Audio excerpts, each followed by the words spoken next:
Good afternoon. Thank you for coming to the Lunch and Learn. We have Marne Dekle from the Cooperative Extension Program. She's the Family and Consumer Science Agent, and she's going to share with us today on time management. If you will, please be courteous and turn your cell phones off if they're not already off. And also, please don't chat with your neighbor during the presentation. If you have a question, she'll be happy to answer it. And if you don't want to ask during the presentation, she'll hang around and chat with you.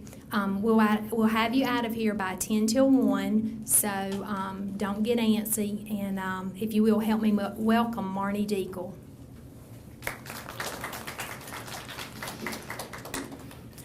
Okay, thank you for coming out. And I've taken a 3-hour, basically a 3-hour program and tried to condense it into about 45 minutes. So I'm going to try to kind of speed through some of these. If at any time I'm going a little too fast, don't hesitate to stop me, and we will regroup, okay? You actually have a couple of handouts. I want to go ahead and explain. One pamphlet that you have is what this whole presentation is based off of. So if we are unable to complete the entire program, and we probably won't, all of the 10 strategies are in this pamphlet here. And so you can go in and you can look for the strategies in here. Also, we went ahead and copied some handouts because these are going to be a couple of things, and I know you're eating and it may be kind of aggravating, but you will need a pen or a pencil in a minute or two because this is just to really kind of get you thinking and pinpoint some of the things in your life that may need some attention as far as your time management goes. So this will be the booklet that we're working out of, and then this will be the booklet that you carry home and kind of review. And this is a great booklet. So anyway, let's see. There it is. Okay, so you can save it, you can borrow it, you can't save it, you can't borrow it, you can't lend it, you can't leave it, you can't take it. You can only do 2 things with it. You can use it or you can lose it. What is it? It's time. How many of you ever feel like there aren't enough hours in the day? I say that at least twice, 2 or 3 times a day. There aren't enough hours in the day. But then I wouldn't want any more hours in the day because I'm too tired to do anything with those hours in the day. So, money versus time. So this is where I want you to pick up your handout. And I want you to take a moment and I want you to read through these. And even if you aren't able to read through all of them and check them, I just want you to go over them. I'm going to give you about 2 or 3 minutes to check these answers. Basically, what I want you to do is I want you to read the sentence, and I want you to mark a check underneath money and time if that statement applies to both, okay? And I'll give you just a minute. We'll go over those.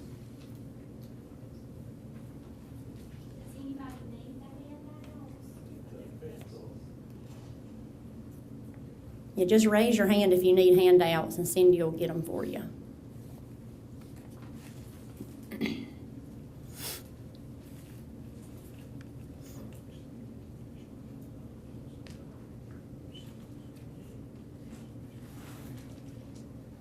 Okay, let's just go over a couple of the first few, and I just want to get your feedback and your thoughts. Money is a thing of value. Time is a thing of value. Did you check, just by raise of hand, I mean, do you think those are the same, that first statement? All right, it should be used wisely. I mean, do they match? Kind of falls under both of them, doesn't it? It should be saved. Money. Should time be saved? If you could save it, would you want to save it? Sometimes. Okay, what about you already have all that's there? That's kind of confusing. But what that means is money. Like, for example, you know, most of us are in our jobs and we're probably making all the money that we have right now, you know, unless we've got some big promotion coming up, or, you know, maybe you're working on a degree and you're hoping in the next 5 or 10 years you'll be making a lot more money. But most of us may kind of be making what we're making yearly. It's kind of the same with time. You have 24 hours in a day. You're not getting any more time. So those are definitely linked as the same. Everyone desires more of it. Does anybody in here not need any more money? Okay, so the point of this is much like money, time is both very valuable and it's very limited. It must be protected and it must be used wisely and budgeted. So just hold on to that. You can go ahead and flip over on the next sheet because that's where we're going to go next. So you can just put that right there. Okay. What happens when you are not practicing good time management? And please, the more interactive you are with me, the better this whole presentation will go than me just standing up here talking and telling you stuff. So if you're not practicing good time management, like, there's a reason you're here. So you must feel like you need some tips in this area. So when you don't feel like you're practicing good time management, what are the side effects of that? What are you feeling? Lots of stress. What else? Strain. Do you ever feel like you're in the middle of something and you're working really hard on it and you're giving it everything you have, but you don't feel like you're getting anywhere, you're not accomplishing anything because it's like your mind just kind of jumps or your tasks kind of jump? So it's hard to pat yourself on the back when you're in the middle of something because you just can't really get your thoughts organized on paper. A lot of this disorganization, a lot of stress, a lot of disorganization causes a lot of illness and fatigue. It leads to chronic disease. And how many of you have ever been to the doctor and they can't really tell you what's wrong, and so they tell you that, oh, this must be stress related? Have you ever had that happen? The older I get, the more things I find they tell me are related to stress. Now, whether or not that's true or not, I'm not sure. However, in my fast-paced life, which most of us have, it's very easy to understand that it could be stress-related. And you don't have to raise your hands, but just out of curiosity, when you're trying to plan your day or you're trying to plan your week, how many of you really think about taking time for, like, yourself? Like me. Okay, I see, like, one hand. Okay, maybe two. So these people, they've got it right. But it is very difficult, to plan and to make sure that you fit in time for yourself, but that can definitely lead to fatigue and illness. Time management when you think of time management, we don't really manage time. We manage ourselves and we manage our life events in relation to time. So it's a little bit different. Cultures look at time management a good bit different. For example, we hear phrases like, oh, time is money, and sometimes we may hear, one thing at a time. A lot of people in the United States, we have these things called calendars and Blackberries, and we have the iPod, we have the iPhones, and everything is in that 24-hour period, that 7-day, 5-day-a-week mark, and that's the way we measure our time. In other cultures, they measure human relationships and interactions are valued over just the random scheduling and appointments. So I thought that was kind of interesting. I thought I'd share.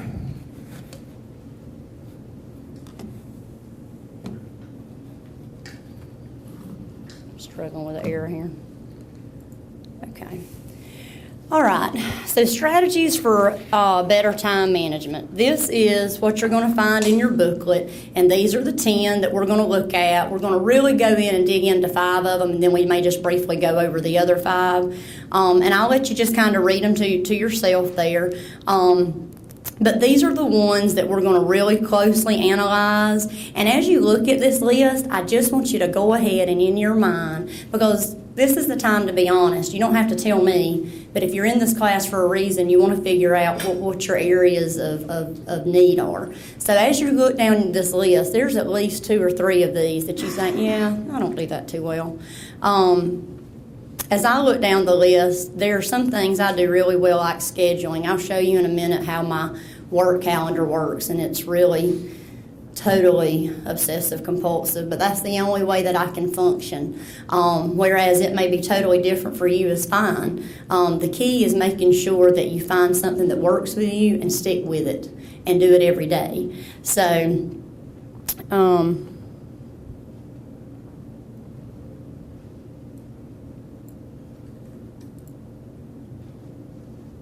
Okay, the number one thing that you want to look at right now is how do you spend your time? Okay, and we talked a little bit about, my calendar, but the thing that I have for you in this handout, if you look at handout 2, this is a daily log, and we printed them in white so that you can take these and you can copy them, or you can scan them, or you can do whatever you want. And the way that this works is, has anybody in here ever kept a food journal before? Okay, this is very similar to keeping a food journal. Whether you're keeping a food journal, because you have a certain illness or you're trying to lose weight or gain weight, it's a log. And if you've ever kept a food journal, you think in your mind, oh, I don't eat that many calories in a day, or I don't eat that many fat grams in a day, until you write everything you put in your mouth down to a log. And then it's like, oh my gosh, I had no idea. This is very similar. And it's a self-explanatory log. They want you to log your time and your activity, and the time used, the priority ranking I'll go over in just a minute, and then your comments. As far as the priority ranking goes, it's the basic 1, 2, 3, 4, okay? 1 being, of course, that it's very urgent and important. 2, not so urgent but important. 3 is urgent but not important. And then 4 is not urgent and not important. So, it's just a ranking system. You can also do it A, B, C, D, however you want to do it. But you've got to find a way to rank it. And you'll see the example of reading a newspaper. Well, whoever put this here, they put it as a 4. Well, that may be that part of the day that you spend for you, that you really want to spend for you, so it may not be a 4. So what you've got to figure out is what your priorities are and what you deem as important. Basically, all that I want you to do with this is take it with you. I don't want you to try to fill it out now because it's kind of putting you on the spot. I want you to put some time into it. Try to start working on it on, tomorrow. Run it for 7 days. Typically, the average person can do it for 7 days, and it can give you a good indication of where your areas of need are. Some people may have to work on it, 2 or 3 weeks, but that really depends on your job and your personal life. So if you're pretty consistent, if your days are pretty consistent, you should only have to keep it about a week. And the last thing that you're going to do here is once you get everything logged on this, you are actually going to, let's see, I may be jumping ahead of myself. You want to categorize just the way they did. You want to be able to categorize and put like reading or, customer service or emails or things of that nature, because you don't want to sit down and just say, oh, I'm doing all these things without grouping them and putting them into categories. And what this helps you do is it helps you determine, okay, if you're not spending any time on self, you definitely need to look into that area and how to correct it. So that'll be the last part that you do with that. Does anybody have any questions on that?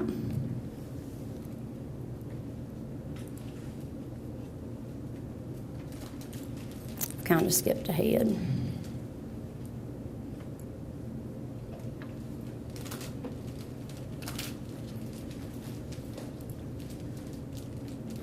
Okay.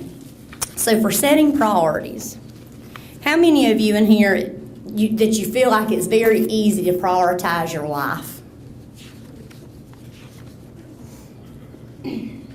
Priority for me isn't always easy, okay? If you have jobs and you work, you have you owe your boss, you owe your job a certain amount of your time, okay? If you have a family, you owe your family a certain amount of that time. You may have extracurricular activities you're involved in. It may be your church. It may be, Girl Scouts or Boy Scouts for your children. But it's like all of our time is totally eaten up with what you should be doing and what you shouldn't be doing. Do you ever feel like there are things you're asked to do, but you aren't sure? In the back of your mind, you want to say no, but you don't because you think, oh, well, I need to do that. Okay, church organizations, I feel really guilty if they ask me to do something and I just say, no. But you got to stick to things. If your plate is full. If your plate isn't full. Most people that I talk to, and I'm included in this, I feel like I'm not the best person to be teaching you about time management because I have to work on it every day. Saying no is very difficult, but it's something that you've got to learn to do to balance your life. That's the whole key to being successful in your life is balancing. But you've got to find out what works best for you to balance. And saying no, that involves that balance. If you're a yes man, if you're a yes woman, that can be very stressful for you, and you're giving just a little bit of yourself to all these little components, and you're not being as effective as you could be if you drew the line. So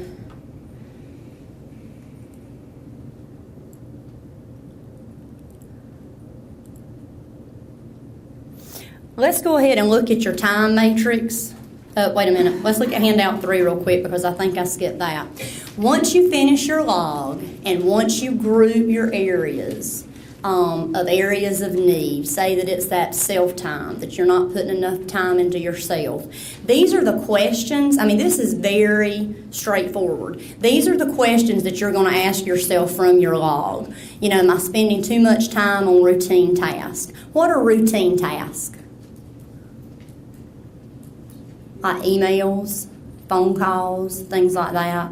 Are there things that I can simplify or streamline? You know, are there things that I'm making harder because I'm putting all this extra time in it, or are there things that I can kind of condense and maybe instead of it being a 5-step process, maybe I can turn it into a 3-step process? When was I most productive? When was I least productive? We'll talk about that in a minute. We're morning people, we're afternoon people. We're not usually both, okay? So finding out when your most productive times are, if it's right after your cup of coffee, then that's when you need to space those 2 hours to where you try to get your highest productivity done that day. So if you got a really large task to deal with, you want to deal with it that morning. I am not a morning person, I'm an afternoon person. So I try not to deal with anything too complicated before 9 o'clock. Because I don't drink coffee, I have to have a Diet Dr. Pepper. So once I have my Diet Dr. Pepper, I think a little more clearly, or at least that's in my head. I don't know if it's really true or not. You know, what would happen if I didn't do this task? Y'all, I'll just be honest with you. As I was going over and putting some of this together, I thought, my gosh, I really need to sit down and reroute some of my time management. Think about some of the things you do during the day that you don't have to. Think about the things that we do during the day that's for other people, that they're not for us, or they're not for our children. I'm not telling you to go to work tomorrow, and if your boss tells you to do something, you say, well, that woman that came to Southeastern Texas said I didn't have to because it makes me stressful. Don't do that. But I mean, you know, you can at least, you know, just if you're getting too much, if there's too much going on, you've got to find a way to politely say, well, I appreciate you asking me to do that. You must have a lot of faith in me, but right now you have me doing this task. Do you want me to stop this task and work on this task? I mean, is this a time-sensitive issue that you want me to change? Or, you know, you could say, well, I'm not really as good at that as, you know, so-and-so is. Why don't you check with them and see if they could do it? So there are polite ways, there are nice ways, you know, versus at home, a lot of times it's easier to say to our husband or wife, I so don't have time for that right now. You know, so when you look at this time management, it's completely different in your work life as it is in your social life. And at least I'm kind of getting some smiles now, so at least I feel like we're on the same page. Okay, so let's turn over to handout 4. And again, I don't expect you to, if you were to really take these handouts and work on it for a week, I really can tell you it will make a difference. This time management matrix, what I wanted to point out here is, this is the way you classify things. In fact, I think I'm going to give you a minute to work on this, because what I want you to do, if you notice in the quadrants, quadrant 1 is urgent and important.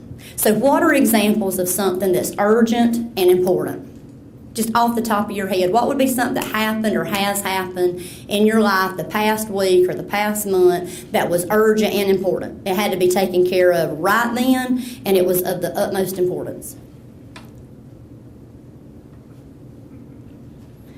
Y'all are laughing, but you are not speaking. Preparing for class. Okay, preparing for class. It was urgent. It had to be done. Perhaps you had an exam, a test. You couldn't put anything off. Okay, I'll tell you what came to my mind. It's called, 3 o'clock in the morning and your child wakes up and they've got this rash all over them, and you do Benadryl, you give them Benadryl and you do all this stuff for them, and it doesn't take care of it. So it's urgent and it's important, and it's not going to wait. It's going to be an ER visit at 3 o'clock in the morning, just hands down, okay? What are some activities or something that you've had that they're not urgent, but they're important?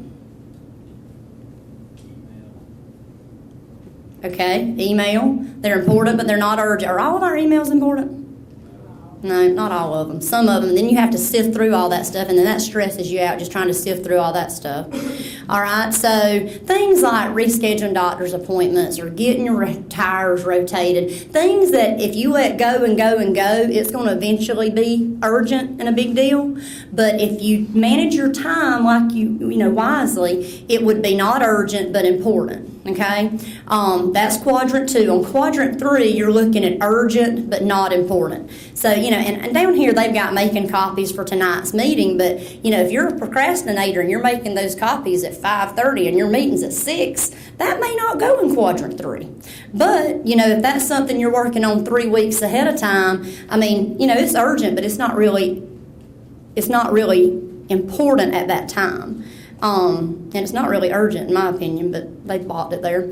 All right, so then not urgent and not important. Tell me some of those things. What are things that we just do that they're really not important and they're not urgent?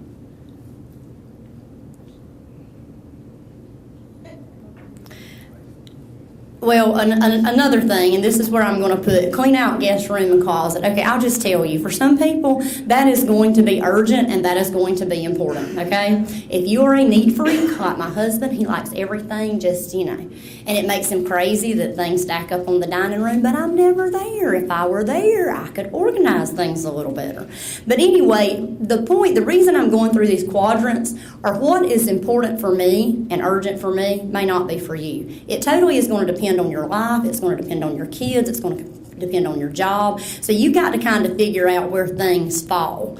The whole urgent and important, the paying your utility bill, that's pretty urgent and important because if you don't pay it, you're going to be in the dark.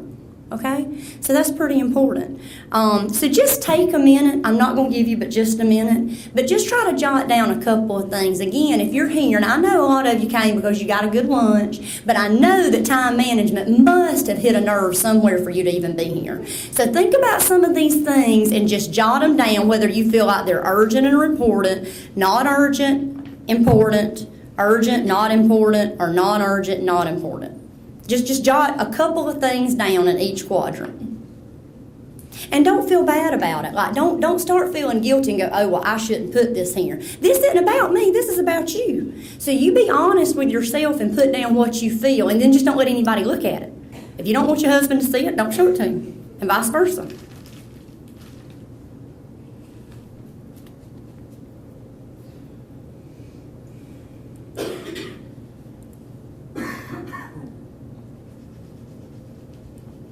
All right, we'll take these with you. That's the last of the handout that we'll probably go over, unless we have a minute for handout 5. But I do want to spend a moment on this using a planning tool. How many of you use a planning tool and that you even know what a planning tool is? Please, every hand should go up, I hope, of some sort. Okay, good, thank you. At least you'll raise your hands for me. Okay, the whole thing with this time management and managing your events in your life according to time, the planning tool is critical. Okay, it doesn't matter what you choose to use. Some of us are very technologically savvy, some of us are not. So the key is use something, use it every day, and be consistent. If you're consistent, you will find that the end result will be very positive. Okay? Now, remember a while ago I told you I'm a little OCD? That did not happen overnight, okay? But it's called working a lot and having a husband that works a lot and having 2 children that go a lot. And I used to try to keep like a home calendar, and I used to try to keep a work calendar. And things just kept falling through, the cracks. And I kept messing everything up, and I'd miss appointments and stuff. This is like a month of my life. And it's color-coded, as you can see. That helps me immensely to know what is going on in my life. I have color-coded things like the red means me or my husband were out of town, okay? And then I know, guess what? Somebody's got to see about the kids. So that's in red, because guess what? That's pretty important and urgent for me because my kids have got to be seen about. Yellow are due dates. It may be due dates for programming, it may be due dates for reports, it may be due dates for getting back with Cindy about a program, but it's due dates of all kinds. The blue are meetings. If I have a meeting, it doesn't matter whether it's with work or home, it's blue, okay? The purple are programs. I had a nice week of camp, the week of the 10th through the 13th, and it's time and it's color-coded, so I knew I had to have everything lined up for that week. The teal is personal stuff. So like we have Bible school going on, we have doctor's appointments, my child has a doctor's appointment, my husband may have a doctor's appointment, and I've got to keep up with all that. So it's there. Now that's a bit overwhelming. The other thing I don't like to see it as a day view. You can make it a day view. This is Microsoft Office. It's compatible with iPods, it's compatible with Blackberries. But this is just something that Cooperative Extension uses. I mean, it's a mandated thing that they use. And at first I thought, I can't do this. But once I got used to it, it's really helped me a lot. I don't like the day view. I don't like the week view. I like the month view. I like to see what I've got going on from one week to the next. Now, with that said, that is what I use in Candler County because I serve Candler and I serve Emmanuel. That is what our office uses in Candler. In Emmanuel, we don't use this. We just don't use it because they are used to having just those traditional planners that are just the little notebooks that everybody jots down their stuff, and that's the way they keep up with it. Which is more effective? Depends. It depends. It totally depends. Their traditional calendar works perfect for the Emmanuel office. Our high-tech, whatever this is, works great. I have an iPhone, so it works for me if I'm in Athens. It works for me if I'm in Brunswick because I can pull everything up. What is a drawback to having all this great technology at your fingertips? It requires power. Huh? It requires power. Uh-huh. And if that goes out, then, I mean, it's great to have it on your phone. That's where I used to write everything down, but now it's, but if your phone isn't charged or it goes out, you don't have a backup to it. Yeah, or you drop it in the pond, or, I mean, technology's great as long as it works, but if the battery dies and you can't get a battery, and then you're completely lost. What else? Have you ever thought about 15, 20 years ago when we didn't have these phones just like sucked to our side, that you could go to the grocery store and nobody bothered you? You ever thought about that? Technology is wonderful, but they can find you wherever you are. It doesn't matter where you go. And my husband will call sometimes, and I will be working, and I won't answer the phone. He'll go, well, where were you? Why do you have the phone? And I'm like, I'm working. I'm working. And so, the thing about the phones and all this great technology is it does make you very available, okay? So that is why I think some people, and I will be honest with you, if you use technology, one of my big, I would recommend very highly that there be a turn-off time for your technology and a turn-off time. And I know that with some of your jobs, it may not allow you to turn it off when you want to. But like when I walk in the house at 5:30 or 6 or 7 or whatever time I get there, I feel like I've got this window that I've been working all day, and then I've got this little window down here for my kids. So it's not really fair for me to be checking email, checking Facebook, work-related kind of stuff for the following morning. I can do that in the morning at 8 o'clock. You see what I'm saying? So anyway. That's just a tip. All right, so taking the time to record. These are just tips for your planning too, and we talked just about all of these, so I don't know that I need to even go back over them. You do need to make sure you have it with you all the time. No matter what tool you decide to use, it needs to be with you, okay? Making sure that your prep time is in your planner. That's one thing I didn't go over. I used to just plan all these programs, and I didn't put any yellow down there for prep time, for due dates. And what I found is I planned like, 6 or 7 programs, and I was running out of time because I couldn't get it together, and then I couldn't report on it before I was having to do another one. That took me about a year to figure out, but once I figured it out, it did make my life a little less stressful. But again, I got that on my calendar. The rule of thumb of using about, scheduling about 70% of your day is a good rule of thumb, because we all get the unwanted, unneeded phone calls or the email, or we go into our office and we have our to-do list and it gets blown off the map within the first 30 minutes of you walking in the office because there's a problem. There's one of those urgent matters that it's important and has to be handled right then. And then if you do have the electronic devices, you want to make sure that you sync everything. When I first got my iPhone, they kept saying, oh, it's Wi-Fi, it's Wi-Fi. And I'm thinking, oh, that's fabulous, that's fabulous. Well, that only works if you put it on your computer, on your desktop, and it will sync it with your iPhone. But if I'm at a meeting and I put something in my iPhone, I have to take it back and I have to sync it. And that busted me once, but it didn't bust me anymore after that. So do make sure you sync. Getting organized. Getting organized is, in my opinion, pretty fun. I don't have the time to do it at home like I do at work, but there's 500 different ways that you can get organized. There are great websites out there depending on what you want to organize. Rooms right down to drawers, it may be your tool drawer, it may be your kitchen drawer. There's all these containers that you can label. We have a cabinet in our kitchen and it's shaped really funny and it's really deep and you can't hardly get back there and you can't see anything. And we've been in our house for like 10 years and that cabinet makes me nuts because I've got all this great stuff in there, but then I forget I have it because I can't see it.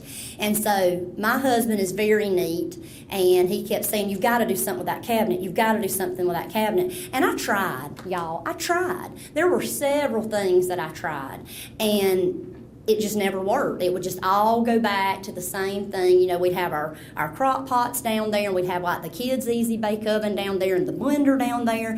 And like I said, it was dark. I got lights, those little push lights, and I thought, oh, this will solve our problem. It didn't. They fell off. And so I was trying all this stuff. Well, the other day, and we've been in our house 10 years, and I know I've tried to organize that cabinet like 5 times. And so the other day, I just got to looking at it, and I thought, you are not going to lick me. You are not going to lick me. I'm going to figure out a way to organize this. So I went to Walmart, and they've got these new containers that are really cool. They're about this wide, and they're about this long, and they're about this deep, when I first bought them, I thought they'll never fit. They will never fit. They'll be at least that too much, too tall, and they won't fit. Well, they fit. And I slid them in there, and they fit perfectly. So I printed some labels to go on my clear containers for lids. Lids to pots that you can't ever match the pot with the lid. Okay, so I have my lid pot, and I have my water bottle container, and I have my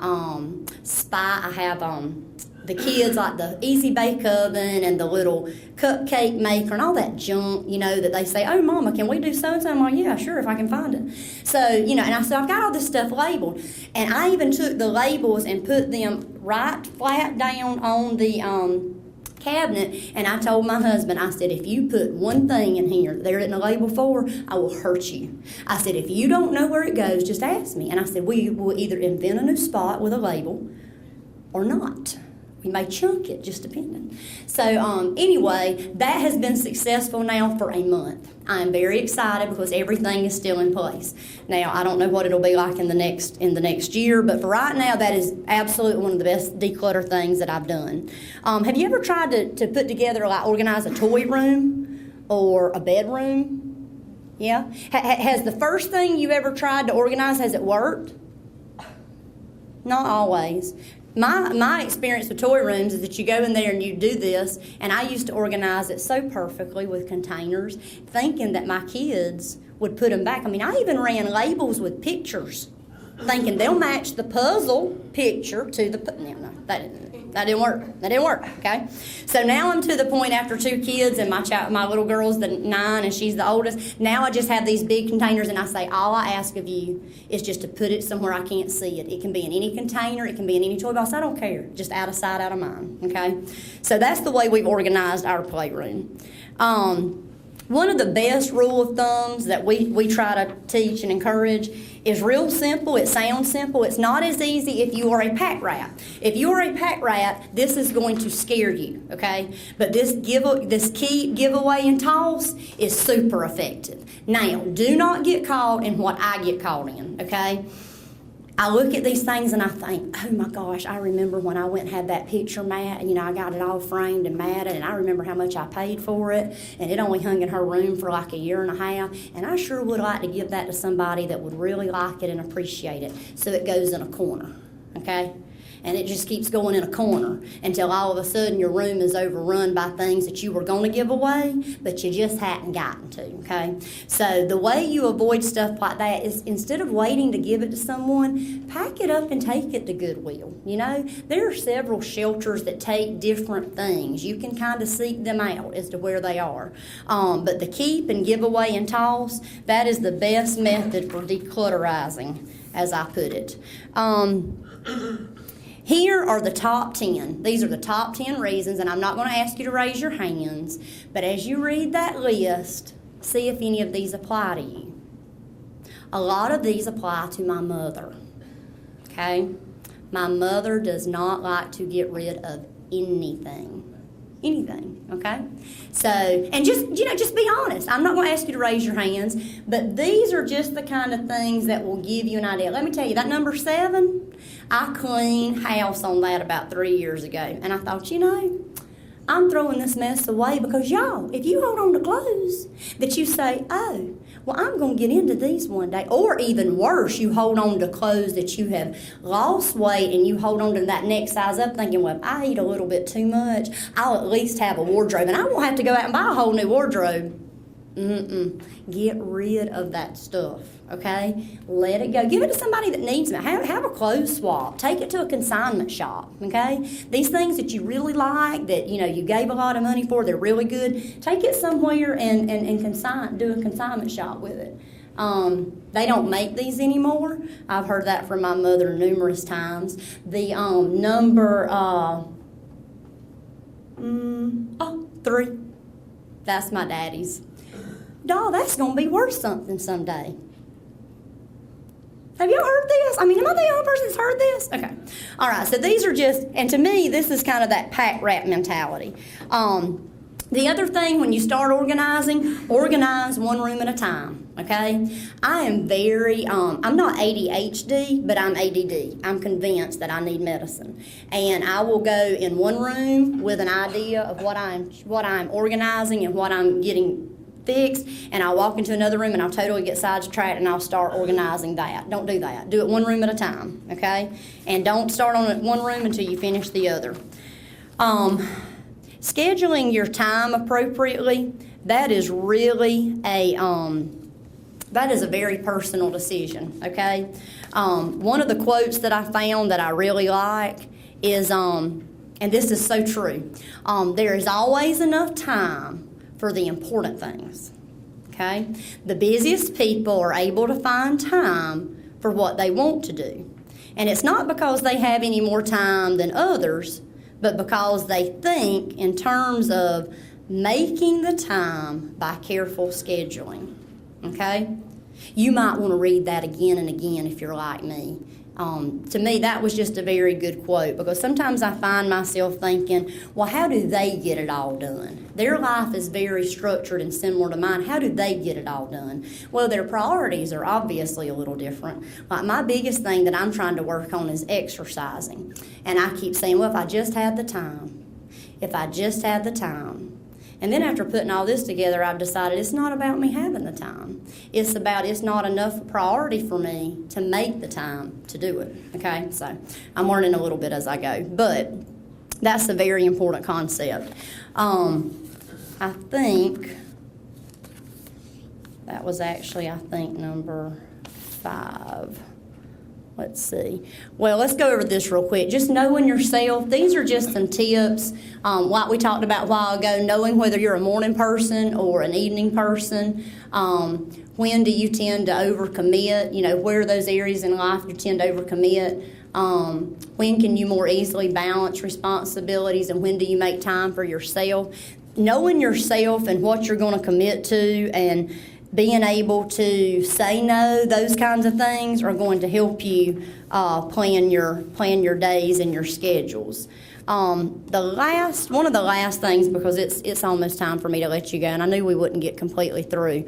To me, this is probably one of the most important slides, making sure that you block out time for your high priority activities first, okay? Now, we talked a little bit about this already. We tend to look at work as a priority, and it is a priority because it's paying our bills.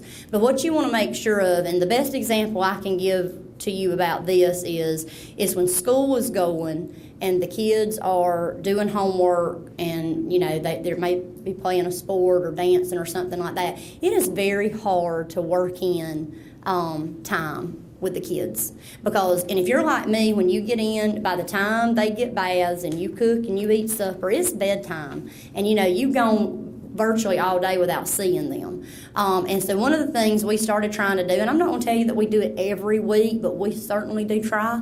We try not to overschedule on top of it, is we take a Thursday night and we say, okay, this is the night. We're going to watch a movie. We're going to play games. We're going to order pizza. We're not going to make supper tonight. We're going to order pizza, and we're going to sit down, and if you want to play games, we'll play board games. If you want to sit down and read a book, we'll read a book. But we try to set aside like an hour. And some of the reading and research that I did, it said that one of the researchers found that we spend 7 hours a week looking for things that are misplaced. There is no doubt in my mind that I spend that much time. And it's things like keys, it's things like shoes, it's things that if we could get more organized, it would make our lives a lot less stressful. So those are just the kind of things that we've got to think about. The last thing that I'm going to get you to refer to, because we said that we'd have you out, and I don't want to, I had a whole other section I wanted to talk to you about just saying no. But we've talked a lot about that already. Okay, if you'll just look on your booklet here, if you'll turn to the very last, the ones that we went over, we went through 5, scheduling your time appropriately, and just look at 6. And I'm just going to quickly tell you, if there are things you can delegate, whether it's to your children, whether it's to a coworker, and when I say delegate, it could be something simple as, would you mind doing this for me? We tend to have that mentality of we've got to be Superman, we've got to do Superwoman, we've got to do everything by ourselves all the time. Y'all, that's just not reality. Sometimes you've got to have help. And if you can do simple things to delegate, like, have your kids lay their clothes out the next morning for school if that keeps you from staying up until, 30 extra minutes getting it all together if they're old enough to do that. Stop procrastinating, okay? The whole procrastinating thing is just going to make things a lot more stressful, and there's some tips down there for that. 8, we've talked a good bit about these external time wasters. That's just your email and your meetings and your unexpected visitors and your family obligations. Read over those, and again, highlight the ones that pertain to you. I know that nobody in here multitask, but multitasking, we tend to think that we're getting more done, and you're laughing. I mean, I can see it all over your face because it is mine too. And I think, okay, we're totally getting more done this way, and a lot of times all the research proves that you aren't. You aren't. If you're on the computer and you're trying to plan something, you're talking on the phone, you're not. Just like all the stuff we've seen on texting and driving, and how dangerous that is. Or kids trying to do their homework while they're listening to music. If they're listening to soothing, relaxing music with no words, that's probably okay. But the multitasking, you've got your brain going in 3 or 4 different directions, and again, we're not as efficient as we want to be. The last thing I want to talk to you is on the very back here. I want to read this to you because I think this is very important. The whole staying healthy is crucial. To me, that's just as crucial as your planner tool, whichever tool you take. Regardless of the time management strategies you use, you should take time to evaluate how they have worked for you. Evaluate them. If they don't work, stop doing them. Ask yourself a few simple questions. Do you have a healthy balance between work and home life? Are you accomplishing the tasks that are most important in your life? And are you investing enough time in your your own personal well-being? If the answer is no to any of these questions, then reconsider your time management strategies and select one that works better for you. Just like the containers, if you pick out the wrong container, if you pick out the wrong way to organize a cabinet, change it. Do something different. Remember that successful time management today can result in greater personal happiness, greater accomplishments at home and at work, and increased productivity and more satisfying future. We did not go through all 10 like I wanted to in detail, but as you read this, my contact information is on this handout. So if you have any questions or need any more resources, I have a ton, and I would be happy to share them with you if you have a task at hand that you would like to accomplish. So please feel free to contact me, and if anybody has any questions at this time, I'll be happy to take them. And again, if you don't want to ask out loud and you want to come up to me after class, I will be here. I hope this helps just a little bit. For some of you, I hope it helps a lot. Thank you. Y'all have a good one.